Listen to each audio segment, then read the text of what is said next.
AICC ആസ്ഥാനത്തെ വന്ദേമാതര വിവാദത്തിൽ സോണിയാഗാന്ധിക്കും രാഹുൽ ഗാന്ധിക്കുമെതിരെ കൂടുതൽ സംസ്ഥാനങ്ങളിൽ പരാതികൾ. അഭിഭാഷകർ നൽകിയ പരാതിയിൽ ഡൽഹി പോലീസ് അന്വേഷണം തുടങ്ങി. വിഷയം ചർച്ചയാക്കി സജീവമാക്കി നിർത്താനാണ് BJP തീരുമാനം. കേസെടുക്കാൻ കോടതിയെ സമീപിക്കുന്ന കാര്യം കോൺഗ്രസും ആലോചിക്കുന്നുണ്ട്. പരീക്ഷാ ക്രമക്കേടിലും അയോധ്യ സംഭാവന കൊള്ളയിലും പ്രതിരോധത്തിലായിരിക്കെ AICC ആസ്ഥാനത്തെ വന്ദേമാതര വിവാദം വീണുകിട്ടിയ അവസരമായി ഉപയോഗിക്കുകയാണ് BJP. ആദ്യം രണ്ടാം നിര നേതാക്കളാണ് വിഷയം ഉയർത്തിയതെങ്കിൽ കേന്ദ്ര ആഭ്യന്തരമന്ത്രി അമിത്ഷായും ദേശീയ അധ്യക്ഷൻ നിതിൻ നബീനും കടുത്ത വിമർശനവുമായി രംഗത്ത് വന്നതോടെ BJPയുടെ നീക്കം വ്യക്തം. സോണിയയും രാഹുലും മാപ്പു പറയണമെന്ന ആവശ്യത്തിനൊപ്പം വിവിധ സംസ്ഥാനങ്ങളിൽ ഇരുവർക്കുമെതിരെ കേസെടുക്കണമെന്നാവശ്യപ്പെട്ട BJP നേതാക്കൾ പരാതി നൽകി കഴിഞ്ഞു. കർണാടകയിലും ഒഡീഷയിലും ഡൽഹിയിലും ഇരുവർക്കുമെതിരെ പരാതികളുണ്ട്.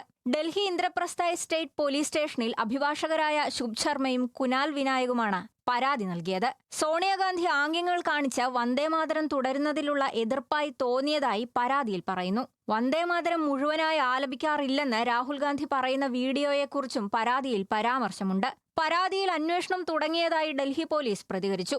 കർണാടകയിൽ കോൺഗ്രസ് ഭരണമാണെങ്കിൽ ഡൽഹിയും ഒഡീഷയും ഭരിക്കുന്നത് BJP ആണ്. ഡൽഹി പോലീസ് കേന്ദ്ര ആഭ്യന്തര മന്ത്രാലയത്തിനു കീഴിലും. അതിനാൽ കോൺഗ്രസ് നേതാക്കൾക്കെതിരെ കേസെടുക്കാനാണ് സാധ്യത. എന്നാൽ വിവാദങ്ങളിൽ നിന്ന് ശ്രദ്ധ തിരിക്കാൻ BJP ബോധപൂർവം ശ്രമം നടത്തുകയാണെന്നാണ് കോൺഗ്രസ് ആരോപണം. കേസെടുക്കുന്ന സാഹചര്യമുണ്ടായാൽ കോടതിയെ സമീപിക്കുന്ന കാര്യം കോൺഗ്രസും പരിഗണിക്കുന്നുണ്ട്. National desk, news Malayalam.